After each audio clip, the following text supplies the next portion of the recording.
आप सभी को नमस्कार, नमस्ते, प्रणाम। आप सुन रहे हैं किताबें और मैं। यहाँ आपको सुनने को मिलेंगे प्रसिद्ध लेखकों के बेहतरीन उपन्यास, नाटक और कहानियाँ। तो बने रहिए मेरे यानी लवेश कुमावत के साथ और सुनते रहिए किताबें और मैं। आज मैं आपको सुनाने जा रहा हूँ रवींद्रनाथ टैगोर की लिखी कहानी वंशज दान। यह उसका रोज़ का नियम था, मंदिर के द्वार पर खड़े रहना और श्रद्धालुओं के आगे हाथ फैलाकर विनती करना, बाबू अंधी पर कुछ दया हो जाए। वह जानती थी कि मंदिर में आने वाले नेक दिल और श्रद्धालु हुआ करते हैं। उसका यह अनुमान असत्य न था। आने जाने वाले 2-4 पैसे उसके हाथ पर रख ही देते थे। अंधी उनको दुआएं देती और उनकी भलमन साहत को सराहती। स्त्रियां भी उसके पल्ले में थोड़ा बहुत अनाज डाल जाया करती थी। सुबह से शाम तक वह इसी प्रकार हाथ फैलाए खड़ी रहती। उसके पश्चात मन ही मन भगवान को प्रणाम करती और अपनी लाठी टेकती अपनी झोपड़ी की तरफ बढ़ जाती। उसकी झोपड़ी नगर से बाहर थी। रास्ते में भी याचना करती जाती, किंतु पथिकों में अधिक संख्या श्वेत वस्त्रों वालों की होती, जो पैसे देने की अपेक्षा झिड़कियाँ देना अधिक पसंद करते हैं। तब भी अंधी निराश न होती और उसकी याचना बराबर जारी रहती। झोपड़ी तक पहुँचते पहुँचते उसे 2-4 पैसे और मिल जाते। झोपड़ी के समीप पहुँचते ही एक 10 वर्ष का लड़का उछलता कूदता आता और उससे चिपट जाता। अंधी टटोलकर उसके मस्तक को चूमती। बच्चा कौन है, किसका है, कहाँ से आया, इस बात से कोई परिचित नहीं था। 5 वर्ष हुए पास पड़ोस वालों ने उसे अकेला देखा था। इन्हीं दिनों एक दिन संध्या समय लोगों ने उसकी गोद में एक बच्चा देखा।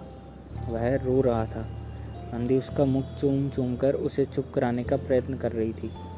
वह कोई साधारण घटना न थी, अतः किसी ने भी पूछा न कि बच्चा किसका है। उसी दिन से यह बच्चा अंधी के पास था और प्रसन्न था। उसको अपने से अच्छा खिलाती और पहनाती। अंधी ने अपनी झोपड़ी में एक हांडी गाड़ रखी थी।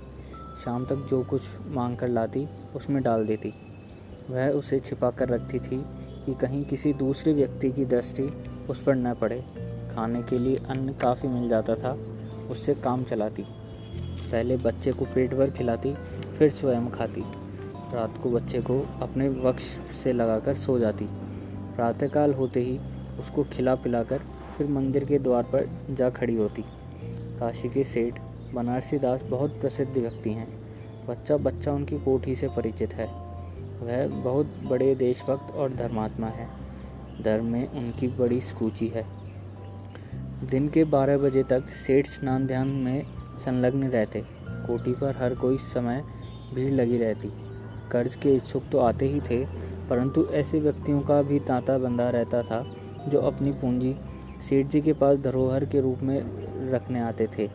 सैकड़ों भिखारी अपनी जमा पूंजी इन्हीं सेठ जी के पास जमा कर रखते थे। अंधी को भी यह बात याद थी, किंतु पता नहीं अब तक वह अपनी कमाई वहाँ जमा कराने में क्यों हिचकती रहती थी। उसके पास काफ़ी रुपए हो गए थे। हांडी लगभग पूरी भर गई थी। उसे शंका थी कि कोई चुरा न ले। एक दिन संध्या समय अंधी ने वह हांडी उखाड़ी और अपने फटे हुए आंचल में छिपाकर सेठ जी की कोठी पर पहुंची। सेठ जी बही खाते के पृष्ठ उलट रहे थे। उन्होंने पूछा, क्या है बुढ़िया? अंधी ने हांडी उनके आगे सरका दी और डरते डरते कहा, सेठ जी इसे अपने पास जमा कर लो। मैं अंधी अपाहिज कहाँ रखती फिरूंगी। सेठ जी ने अंधी की ओर देखा और कहा, इसमें क्या है? अंधी ने उत्तर दिया, भीख मांग मांग कर अपने बच्चे के लिए 2-4 पैसे जमा किए हैं, अपने पास रखते डरती हूँ। कृपया इन्हें आप अपनी कोठी में रख लें। सेठ जी ने मुनीम की ओर संकेत करते हुए कहा, बही में जमा कर लो। फिर बुढ़िया से पूछा, तेरा नाम क्या है? अंधी ने अपना नाम बताया। मुनीम जी ने नकदी गिनकर उसके नाम से जमा कर ली और वह सेठ जी के आशीर्वाद देती हुई अपनी झोपड़ी में चली गई। 2 वर्ष बहुत सुख के साथ बीते। इसके पश्चात एक दिन लड़के को ज्वर ने आ दबोचा। अंधी ने दवा दारू की झाड़ फूंक से भी काम लिया। टोने टोटके का सहारा लिया, परंतु सारे प्रयत्न व्यर्थ सिद्ध हुए। लड़के की दशा दिन प्रतिदिन बिगड़ती गई। अंधी का हृदय टूट गया। साहस ने जवाब दे दिया, निराश हो गई। परंतु फिर ध्यान आया कि संभवतः डॉक्टर के इलाज से फ़ायदा हो जाए। इस विचार के आते ही वह गिरती पड़ती सेठ जी की कोठी पर जा पहुंची। सेठ जी कोठी पर ही उपस्थित थे। अंधी ने कहा, सेठ जी, मेरी जमा पूंजी में से 10-5 रुपए मुझे मिल जाते तो बड़ी कृपा हो। मेरा बच्चा मर रहा है, डॉक्टर को दिखाऊंगी। सेठ जी ने कठोर स्वर में कहा, कैसी जमा पूंजी, कैसे रुपए? मेरे पास किसी के रुपए जमा नहीं है। अंधी ने रोते हुए उत्तर दिया, 2 वर्ष हुए मैं आपके पास धरोहर रख कर गई थी, दे दीजिए, बड़ी दया होगी। सेठ जी ने मुनीम की ओर बड़ी रहस्यमयी दृष्टि से देखते हुए कहा, मुनीम जी, ज़रा देखना तो, इसके नाम की कोई पूंजी जमा है क्या? तेरा नाम क्या है री? अंधी की जान में जान आई, आशा बंदी। पहला उत्तर सुनकर उसने सोचा कि सेठ बेईमान है, किंतु अब सोचने लगी संभवतः उसे ध्यान न रहा होगा। ऐसा धर्मी व्यक्ति भी भला कहीं झूठ बोल सकता है। उसने अपना नाम बता दिया। मुनीम जी ने उलट पुलट कर देखा, फिर कहा, नहीं तो, इस नाम पर एक भी पाई जमा नहीं है। अंधी वहीं जमी बैठी रही। उसने रो रो कर कहा, सेठ जी, परमात्मा के नाम पर, धर्म के नाम पर कुछ दे दीजिए, मेरा बच्चा जी जाएगा। मैं जीवन भर आपके गुण गाऊंगी। परंतु सेठ न पिघला, बल्कि क्रुद्ध होकर उत्तर दिया, जाती है या नौकर को बुलाऊं? अंधी लाठी टेक कर खड़ी हो गई और सेठ जी की ओर मुंह करके बोली, अच्छा, भगवान तुम्हें बहुत दे। कोठी के बाहर आकर वह अपनी झोपड़ी की ओर चल दी। यह आशीष न था, बल्कि एक दुखी शाप था। बच्चे की दशा बिगड़ती गई, दवा दारू हुआ ही नहीं, फ़ायदा क्यों कर होता। एक दिन उसकी अवस्था चिंताजनक हो गई। प्राणों के लाल ले पड़ गए। उसके जीवन से अंधी भी निराश हो गई।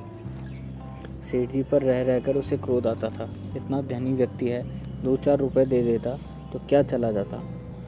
और फिर मैं उससे कुछ दान नहीं मांग रही थी, अपने ही रुपए मांगने गई थी। उससे सेठ जी से घृणा हो गई। बैठे बैठे उसको कुछ ध्यान आया। उसने बच्चे को अपनी गोद में उठा लिया और ठोकरे खाती गिरती पड़ती सेठ जी के पास पहुंची और उनके द्वार पर धरना देकर बैठ गई। इधर बच्चे का शरीर जोर से भवक रहा था, उधर अंधी का कलेजा। एक नौकर किसी काम से बाहर आया। अंधी को बैठा देखकर उसने सेठ जी को सूचना दी। सेठ जी ने आज्ञा दी कि उसे भगा दो। नौकर ने अंधी से चले जाने को कहा, किंतु वह उस स्थान से न हिली। मारने का भय दिखाया, पर वह टस से मस न हुई। उसने फिर अंदर जाकर कहा कि वह नहीं टलती। सेठ जी स्वयं बाहर पधारे, देखते ही पहचान गए। बच्चे को देखकर उन्हें बहुत आश्चर्य हुआ कि उसकी शक्ल सूरत उनके मोहन से बहुत मिलती जुलती है। 7 वर्ष हुए तब मोहन किसी मेले में खो गया था। उसकी बहुत खोज की, पर उसका कोई पता न मिला। उन्हें याद आया कि मोहन की जांघ पर एक लाल रंग का चिन्ह था। इस विचार के आते ही उन्होंने अंधी की गोद में बच्चे की जांघ देखी। चिन्ह अवश्य था, परंतु पहले से कुछ बड़ा। उन्हें विश्वास हो गया कि बच्चा उन्हीं का है। उन्होंने तुरंत उसको छीनकर अपने कलेजे से चिपटा लिया। शरीर ज्वर से तप रहा था। नौकर को डॉक्टर लाने के लिए भेजा और स्वयं मकान के अंदर चले गए। अंधी खड़ी हो गई और चिल्लाने लगी, मेरे बच्चे को न ले जाओ, मेरे रुपए तो हजम कर गए, अब क्या मेरा बच्चा भी मुझसे छीनोगे? सेठ जी बहुत चिंतित हुए और कहा, बच्चा मेरा है, यही एक बच्चा है। 7 वर्ष पूर्व कहीं खो गया था, अब मिला है, सो इसे कहीं नहीं जाने दूंगा और लाख यत्न करके भी इसके प्राण बचाऊंगा। अंधी ने जोर से एक ठहाका लगाया, तुम्हारा बच्चा है, इसलिए लाख यत्न करके भी उसे बचाओगे? मेरा बच्चा होता तो उसे मर जाने देते, क्यों? यह भी कोई न्याय है? इतने दिनों तक खून पसीना एक करके इसको पाला है, मैं उसे अपने हाथ से नहीं जाने दूंगी। सेठ जी की अजीब दशा थी, कुछ करते धरते बन नहीं पड़ता। कुछ देर वही मौन खड़े रहे, फिर मकान के अंदर चले गए। अंधी कुछ समय तक खड़ी रोती रही, फिर वह भी अपनी झोपड़ी की ओर चल दी। दूसरे दिन प्रातःकाल प्रभु की कृपा हुई और दवा ने जादू का सा प्रभाव दिखाया। मोहन का ज्वर उतर गया।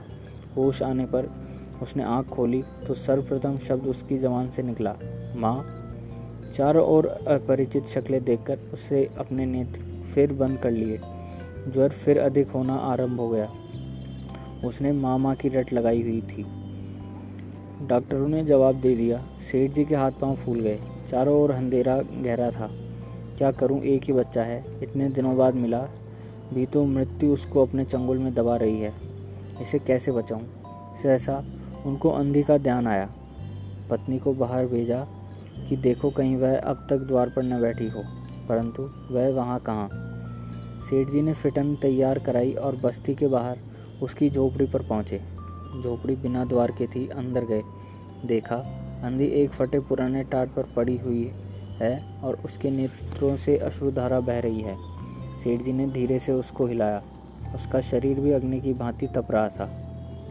सेठ जी ने कहा, बुढ़िया, तेरा बच्चा मर रहा है। डॉक्टर निराश होकर वह तुझे पुकारता है।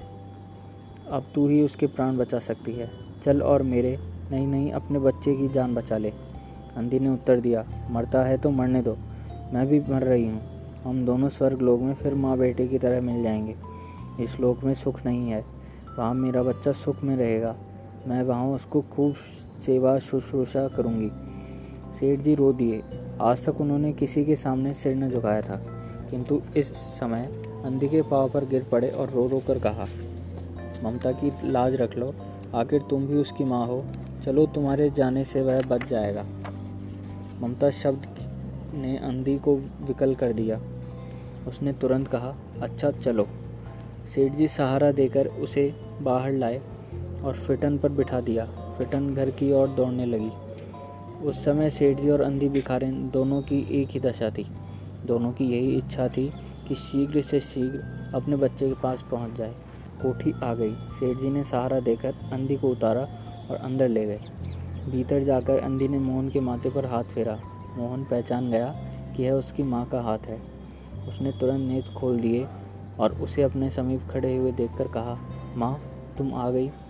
अंधी भिखारिन मोहन के सिरहाने बैठ गई और उसने मोहन का सिर अपनी गोद में रख लिया। उसे बहुत सुख अनुभव हुआ और वह उसकी गोद में तुरंत सो गया।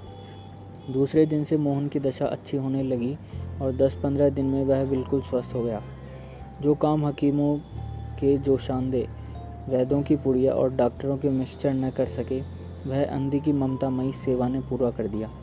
मोहन के पूरी तरह स्वस्थ हो जाने पर अंधी ने विदा मांगी। सेठ जी ने बहुत कुछ कहा सुना कि वह उन्हीं के पास रह जाए, परंतु वह सहमत न हुई। विवश होकर उन्हें विदा करना पड़ा। जब वह चलने लगी तो सेठ जी ने रुपयों की एक थैली उसके हाथ में दे दी। अंधी ने पूछा, इसमें क्या है? सेठ जी ने कहा, इसमें तुम्हारी धरोहर है, तुम्हारे रुपए, मेरा वह अपराध। अंधी ने बात काट कर कहा, यह रुपए तो मैंने तुम्हारे मोहन के लिए संग्रह किए थे, उसी को दे देना।